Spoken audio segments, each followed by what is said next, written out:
Bonjour tout le monde, aujourd'hui on est dans les podcasts de Devenir autonome. J'ai la possibilité d'avoir Alexandre Berry, un courtier hypothécaire qui est avec moi. Donc aujourd'hui dans ce podcast-là, on va parler de comment bien se préparer pour une demande de financement hypothécaire. Donc pour cette raison-là, je voulais avoir un courtier qui puisse réellement nous dire la réalité. C'est certain que je suis capable de dire certaines affaires, mais qui de mieux qu'un bon courtier hypothécaire pour pouvoir nous donner la vraie information.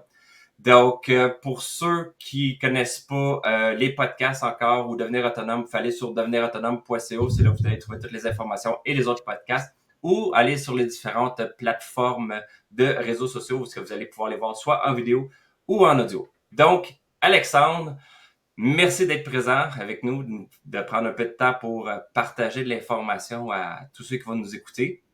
Bonjour Alors, Philippe, merci de l'invitation. ben, ça fait plaisir. Alors, pour commencer, bon, j'ai dit que tu étais courtier hypothécaire, mais vas-y, c'est le temps de te présenter, faire une petite présentation de qui t'es, qu'est-ce que tu fais, qu'est-ce qui est le mieux, puis après Yes. ça, on va rentrer dans le vif du sujet pour Écoute, je pense que c'est clair. En début de la vidéo, je fais des Legos. Ça, je pense que là, on le voit. Je fais des Legos.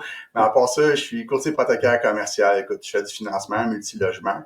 Je préfère dire aux gens, je fais pas juste du financement commercial, j'accompagne les entrepreneurs immobiliers, les entrepreneurs en général. Tu sais, j'ai une belle équipe derrière de moi. On va faire autant du 2 logements, 4 logements que du 24 et plus. Tu sais. Donc, j'ai des gens ici dans mon équipe là, qui font du résidentiel. On va plus axer sur l'entrepreneur et l'investisseur parce que souvent les gens vont devenir bloqués en immobilier, vont rester coincés d'une banque. Ils ont une bonne personne dans leur banque qui va les aider. Puis à un moment donné, ils atteignent un plateau. Donc, c'est à ce moment-là que nous, on intervient autant du côté résidentiel que du côté commercial. Good. Donc, en réalité, il y a juste une petite affaire, on n'en a pas parlé au début, mais juste avec ce que tu me dis, ça m'allume une petite cloche. Donc, il y en a beaucoup qui partent en immobilier, ils se disent, ah, ben, moi, je vais aller avec cette banque-là, puis continuent toujours avec la même banque, puis à un moment donné, ils sont bloqués, puis ils pensent qu'il n'y a plus rien qu'ils peuvent faire, qu'ils sont bloqués. Fait qu'en Prendre un mur. réalité, comment? Ils prennent un mur. Ouais. Ouais, ben ça pogne un mur. Puis ça arrive souvent, puis même des fois quand tu fais affaire avec d'autres institutions financières aussi en même temps. Mais c'est pas parce que tu es refusé avec une institution financière qu'il n'y a rien qui peut être fait. Il y a d'autres solutions, puis justement, tu es un de ceux qui est là pour aider à trouver des solutions, trouver à aller avec d'autres institutions financières, puisque les courtiers hypothécaires, je sais probablement que la majorité le savent, mais vous faites pas juste affaire avec les 6 grandes banques. Là. En réalité, il y a plein d'autres prêteurs qui sont pas affichés sur le coin d'une rue aussi. Là. Les gens travaillent avec nous depuis le début, souvent, là. On va dire, bon, écoute, t'es capable d'envoyer dans une grande banque, exemple Desjardins, tant d'immeubles, mais là, on va se préparer à mettre d'autres immeubles là, d'avoir une incorporation de prêt pour être capable de déplacer certains immeubles d'une incorporation pour vider ton dossier de crédit ou vider ce que tu as maximisé, exemple, je vais donner chez Desjardins, qui a un maximum, là, souvent de 12 portes ou 1,2 million, 250 000 au personnel. Donc, souvent, les gens atteignent un plateau comme ça, puis sont pris. Fait que, mon but, c'est d'aider les gens à jamais être pris, là. C'est justement d'avoir une autre stratégie, puis d'être capable de se structurer. Fait que, quand on commence avec au début, les gens ils viennent pas pris. Ils viennent juste bien structurés, pour on est capable de développer tranquillement, correctement leur parc immobilier. Bon, ben comme ça, c'est vraiment intéressant. Alors, pour aller dans le sujet du podcast aujourd'hui, c'est comment se préparer pour une demande de financement. Fait qu'on va vraiment à la base du financement, là. Parce que oui, on peut parler de plein de techniques, plein d'affaires, mais on va commencer par la base parce que je veux pas, on commence en immobilier, c'est pas tout le monde qui connaît toutes les stratégies des affaires. Mais on va retourner vraiment à la base, puis on va avoir l'occasion de refaire d'autres podcasts ensemble pour parler de d'autres stratégies. Mais là, on va à la base. Comment qu'on se prépare pour aller faire une demande de financement avec un courtier hypothécaire? Donc, c'est quoi tu as besoin réellement là, pour qu'un courtier, pas courtier, mais un client arrive, dit, bon, moi, je veux acheter un immeuble ou refinancer un immeuble. C'est quoi qu'il a besoin d'avoir comme préparation pour s'assurer que tu sois super content de l'avoir comme client parce que tu le sais que c'est une personne qui est préparée, qui est organisée, puis qui ne te donnera pas de trouble. Disons ça comme ça. On Qu'est-ce va que dire tu ça aurais de comme ça. besoin? C'est parfait, c'est exactement ça qu'on se dit. À la base, que ce soit au résidentiel ou au commercial, souvent les gens vont dire Hey Alexandre, peux-tu nous financer ça? Bing bang, bing bang. Souvent les gens, c'est la première fois qu'on leur parle, ils nous amènent un immeuble, mais ils nous amènent pas de bilan. La base, c'est un bilan. Savoir, bon, mais écoute, as-tu déjà des immeubles? As-tu des actifs? As-tu de l'expérience en immobilier? As-tu une entreprise? Es-tu travailleur autonome? T'es-tu travailleur autonome incorporé? T'es-tu salarié? T'es dans quel domaine? Donc, le bilan, c'est vraiment la base des choses. C'est pour ça que nous, on partage tout le temps un bilan, là, format Excel. On sait que souvent, chaque banque va envoyer un bilan différent aux gens. Puis ça vient, des fois, les gens se disent « Ah non, pas encore un autre bilan, c'est long à remplir. » Je comprends, mais c'est la base. C'est pour ça que nous, on en a un qui en format Excel. Quand on travaille ensemble, on a juste le mettre à jour, que je pourrais partager aux gens d'ailleurs, Philippe, là, ça va nous faire plaisir. Fait que, tu sais, on a un bilan, parce que tu as toutes les informations personnelles, tes actifs, tes passifs, puis on est capable vite de regarder, ah ben oui, tu te qualifies. Tu sais, demain matin, on dit, je vais faire un financement à la SCHL. La personne, c'est son premier immeuble. Elle avait acheté un immeuble de, je sais pas moi, de 1 million. Puis je te dis, mais ça me prend une valeur nette au moins de 25% de ton acquisition. Fait que là, on ouvre ton bilan, finalement, là, tu as juste la mise de fonds nécessaire, tu n'as pas la valeur nette nécessaire. Tu sais, on va travailler d'une autre façon avec toi pour t'aider à avoir la valeur nette ou commencer de façon différente pour être capable de grandir ton parc, justement.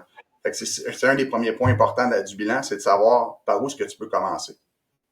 En fait, c'est vraiment intéressant ce que tu dis parce que je vais faire une petite parenthèse parce que il y a beaucoup d'informations qui circulent sur Internet comme quoi c'est super facile de se lancer en immobilier, que Oui. dans pas longtemps tu vas être capable de lâcher ta job, puis que t'as pas besoin d'argent, t'as pas besoin de crédit, t'as pas besoin de rien pratiquement.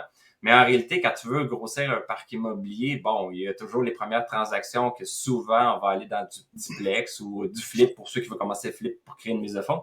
Mais ce que tu as dit qu'il faut une valeur nette pour être capable d'acquérir un immeuble, ça, il y a beaucoup de gens que quand que j'ai une discussion avec eux, ils savent même pas que rendu à un certain niveau, faut que tu démontres que tu as une capacité d'emprunt, que tu as une valeur nette positive, que tu as quelque chose. Parce qu'il y en a qui disent ah ben là en ce moment j'ai pas pour telle raison, je serais pas capable de passer au financement pour un multiplex, fait que je vais aller dans le multilogement.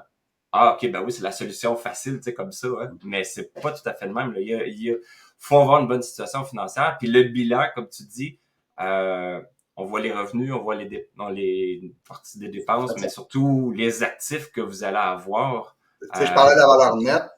Tu sais, Philippe, je parle de la valeur nette, mais tu sais, ça prend aussi, dans le bilan, on est capable de voir la capacité de réinjection.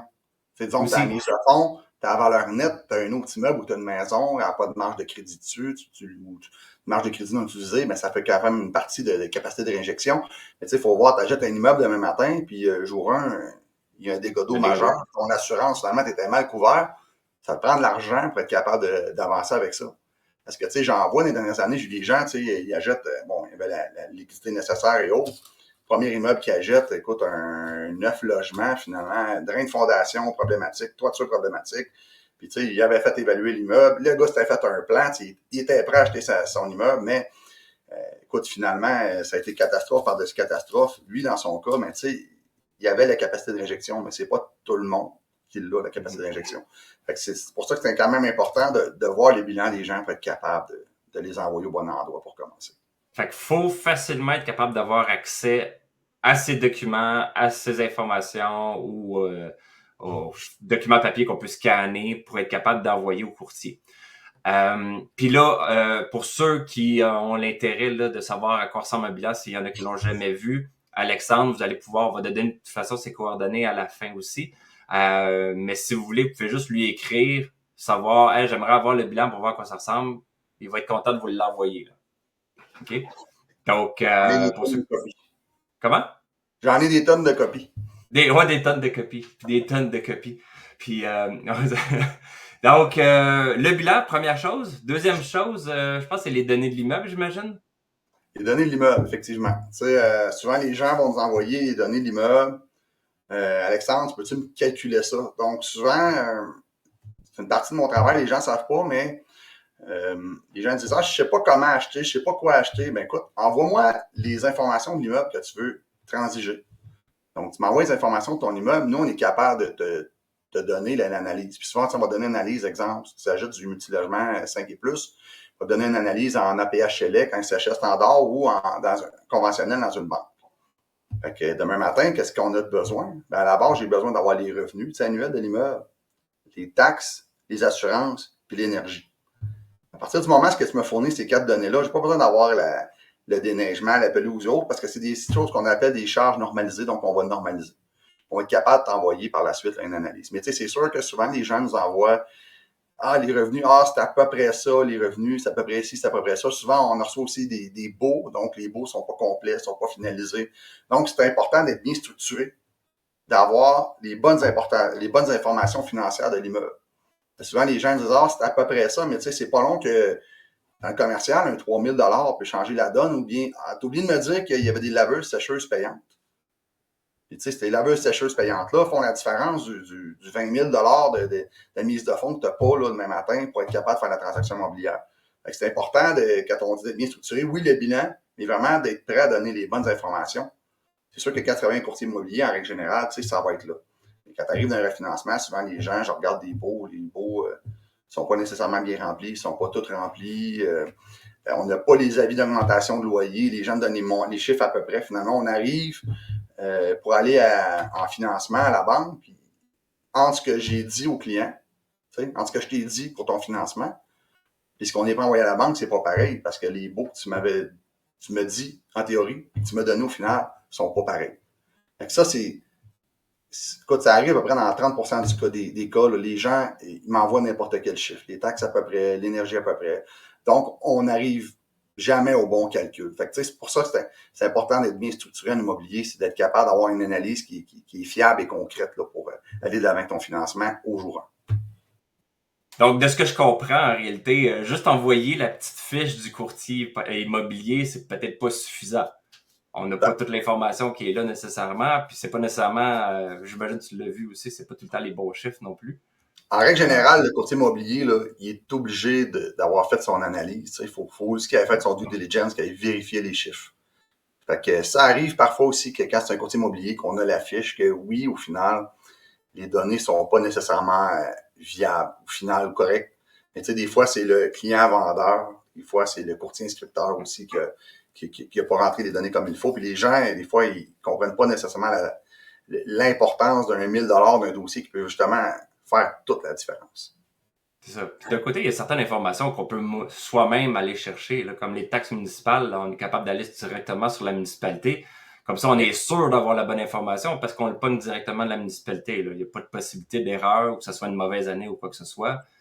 L'hydro, dépendant quelle sorte, si c'est l'Hydro-Québec, dépendant quelle sorte d'immeuble que c'est, des fois, on est capable d'aller chercher un peu d'informations aussi soi-même dès qu'on a un compte ouvert à Hydro. C'est sûr que ça dépend de certaines affaires, là, mais des fois, il y a des infos qu'on peut soi-même aller chercher là, si on veut confirmer. C'est sûr que juste les taxes, tu sais, Philippe, les taxes, souvent, on va voir, mettons, un immeuble qui est affiché en novembre. Ben, on arrive en février. Puis des fois, le compte de taxes, les taxes sont-tu à jour dans ça? Souvent, ça arrive que, au moment où le courtier il a fait, là, il a fait le montage de son dossier, c'était dedans. Mais rendu en février, ben, ils n'ont pas pensé, c'est pas à jour. Fait que c'est important d'aller vérifier soi-même, justement. Good. Fait que, donc, d'être préparé pour être capable d'avoir accès à ces informations-là. Puis, tu m'as dit aussi que une des choses qui était importante, là, c'est le portefeuille immobilier. Donc, Oui. là, on parle beaucoup à des gens qui veulent grossir un parc immobilier. Là. Fait que le portefeuille immobilier, c'est important. C'est quoi plus exactement ce portefeuille immobilier-là? Puis qu'est-ce que ça comprend? On a vu ton bilan. Au jour 1, j'ai vu ton bilan. On a analysé l'immeuble. On a regardé ça avec toi. L'achat faisait du sens. Mais maintenant, il nous manque ton portefeuille immobilier. Parce que, tu sais, souvent, les gens vont dire, ben, moi, je vais acheter cet immeuble-là de telle façon ou de telle façon. Ou quand on regarde ton portefeuille immobilier, souvent, les gens ne se réalisent pas qu'ils ont de l'équité sur un immeuble qu'ils peuvent utiliser. Et ce financement-là, il est mal structuré. Ou bien, tu sais, justement, de savoir c'est quoi la liquidité que ton parc génère. Tu sais, des fois, j'ai des gens avec le parc immobilier. Si on regarde le parc comme il est structuré dans le portefeuille, ben, il est pas nécessairement rentable. Surtout, tu sais, dans la dernière année et demie, avec l'augmentation des taux, tu sais, il y a beaucoup de gens que le cash flow a diminué. Donc, c'est important de voir le parc immobilier, justement, pour être capable de voir le dossier des gens dans l'ensemble. Fait que, tu sais, le bilan, les chiffres, les bons chiffres pour analyser un immeuble, puis un portefeuille immobilier là, qui est complet, là, c'est vraiment les trois choses de base pour être capable d'analyser tout ça. Parce que, tu sais, faut comprendre que, tu sais, tantôt, au début, je parlais de la valeur nette. Et quand on va soumettre un dossier, exemple, à la SCHL, on va regarder la valeur nette des gens, puis on va devoir, nous, le commenter, cette information-là. Fait que, tu sais, avec ces informations-là de base, on est capable d'aller d'avant. Fait que c'est vraiment les choses que les gens devraient prendre le temps de remplir. Puis je sais que c'est c'est désagréable, ça prend du temps, c'est plate. Les gens ils nous aiment pas quand on leur demande ça. Mais c'est vraiment la base des choses qu'on a besoin. C'est la job d'un investisseur immobilier de côté. Tu peux pas acheter un immeuble avec rien. Je sais que dans le temps, ça se faisait pratiquement, là, j'exagère à peine, où est-ce que tu étais d'un café, puis tu faisais une offre d'achat sur une napkin, puis ça passait, tu avais ton financement. Mais on est loin d'être là, là. Donc, les choses ont changé beaucoup, là. Fait qu'on a besoin d'être préparé en tant que courtier. C'est rendu pratiquement une profession, là, d'investisseur immobilier, là. Écoute, de plus en plus, les investisseurs immobiliers ont besoin d'être compétents. C'est pour ça que les gens font beaucoup de formations. À l'inverse, des fois, justement, des fois, il y a des formations, des fois, on voit des gens qui viennent nous dire hey, moi, je veux que tu me finances ça de telle façon, comme ça, comme ça. Mais oui, un petit peu, justement, on va prendre le temps d'analyser. Les gens, des fois, font de la formation puis ils veulent aller plus vite que la réalité. Puis à l'inverse, des fois, on voit des gens, justement, comme je disais tantôt, qu'avant, c'était facile. Je vois des gens là, qui ont un certain âge, puis ont des immeubles depuis longtemps, puis ils me disent ouais, moi, je veux que tu me finances ça, puis je veux tel taux d'intérêt. OK. Mais lui, quand il a acheté son immeuble, là, Roger, il est allé dans sa caisse, puis sa caisse, il a dit Roger, OK, t'as ton 250 000 dans le compte. C'est bon, t'as ta mise de fonds, on achète l'immeuble. Il ne faisait pas de rapport d'évaluation, on ne faisait pas ci, pas ça. Tu avais la mise de fonds, tu faisais ta transaction. Fait que les choses ont changé. C'est ça, puis c'est ça qui est important, parce que surtout en plus, là, dans les dernières années, là, avec il y a quand même beaucoup de changements dans le domaine de l'immobilier et du financement, on peut plus juste dire je veux faire l'investissement immobilier, puis je me lance comme ça, tête comme une poule pas de tête, là. Faut se préparer, faut s'organiser, faut faire beaucoup d'analyses.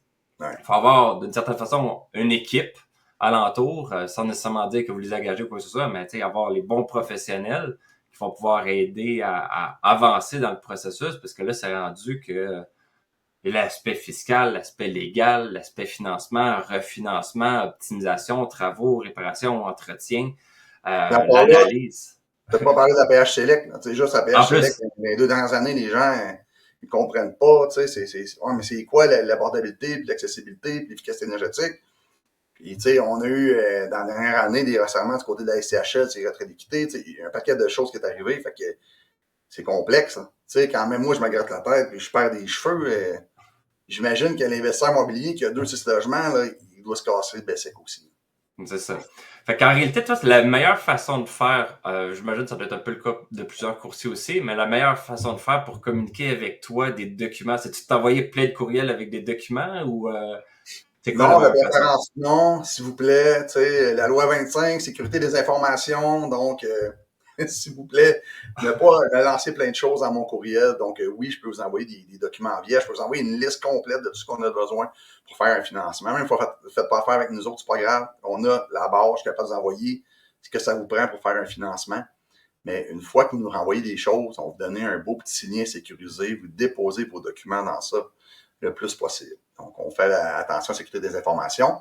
Puis aussi de ne pas recevoir ça pêle-mêle dans nos courriels n'importe comment. Parce que, souvent, les gens m'envoient plein de choses dans mon courriel. Écoute, je ne reçois pas un avis de cotisation de Revenu Canada, je reçois une espèce de screenshot de la page de Revenu Canada. Genre, on reçoit un paquet de trucs. Là, donc, c'est bien de prendre le temps de les envoyer correctement puis d'être bien structuré. Ça, donc, techniquement, les gens devraient... moi, c'est un peu comme ça que je fonctionne. Mais chaque personne peut faire comme qu'il veut, là, mais ayez votre structure sur votre ordinateur avec vos documents pour chacun des immeubles. Ayez vos documents à jour par rapport à vos rapports d'impôts, vos avis de cotisation, la valeur, les taxes municipales. Vous pourrez faire en sorte qu'à chaque fois que vous allez faire une transaction, vous avez déjà tous vos documents préparés. Tout ce qui reste à faire, c'est de les envoyer pratiquement d'une shot. Mettons, dans ton cas, c'est à travers un lien que tu vas pouvoir partager, que les gens vont juste avoir à tout mettre. Mais garder accessible les choses facilement pour que, si, mettons, hey, tes appels, hey, t'as oublié telle chose, ben, ça va pas te prendre 3 jours à le trouver parce que tu l'as déjà, il est déjà été donné, puis à chaque année fiscale qui se termine, tu te crées une nouvelle, bon, ben, là, 2025 s'en vient. Fait que là, tu vas dire 2024, rapport d'impôt, avis de cotisation, puis là, tu fais ça 2025, 26, pour tout le temps avoir les affaires de prêt, de préparer, pour les taxes aussi et tout. Fait que... Puis là, Philippe, j'entends les gens qui écoutent ton podcast qui se disent ils sont gossants. Tu peux-tu juste analyser un immeuble, simplifier ça? Non, je peux pas. C'est ta job en tant qu'investisseur de me partager les bonnes informations bien présentées. Il faut qu'on soit capable, nous, de faire notre job en arrière et de t'aider, justement. C'est ça. comme on peut dire, aide-nous à t'aider. Aide-nous à t'aider. Fait que, fait qu'en gros, ça ressemble à ça. C'est intéressant. Donc là, il y a comme, juste dans qu'est-ce qu'on a dit, il y a tellement de nouvelles ouvertures qu'on aurait pu faire. Fait que, qu'est-ce qu'on va faire, c'est que pour ce qui est de la partie de comment de se préparer votre bilan, préparer les données, les documents en lien avec l'immeuble et aussi préparer votre portefeuille immobilier. Donc, si vous avez des immeubles, les données par rapport à ces immeubles-là pour être capable de facilement les transmettre au courtier immobilier, au courtier hypothécaire, pour être capable de faire, l'analyse, mais aussi être capable d'avancer dans le financement et potentiellement être capable de vous aider à peut-être vous structurer là, dans vos transactions à travers le temps. Donc, en tout cas, si ça te va, on va refaire d'autres podcasts. Ça va faire plaisir. Mais faire c'est vrai que cette information-là, ça va vraiment accélérer les choses pour les clients. Si les gens prennent le temps de remplir les choses correctement, ça va vraiment accélérer le dossier et les gens vont être très contents de ça.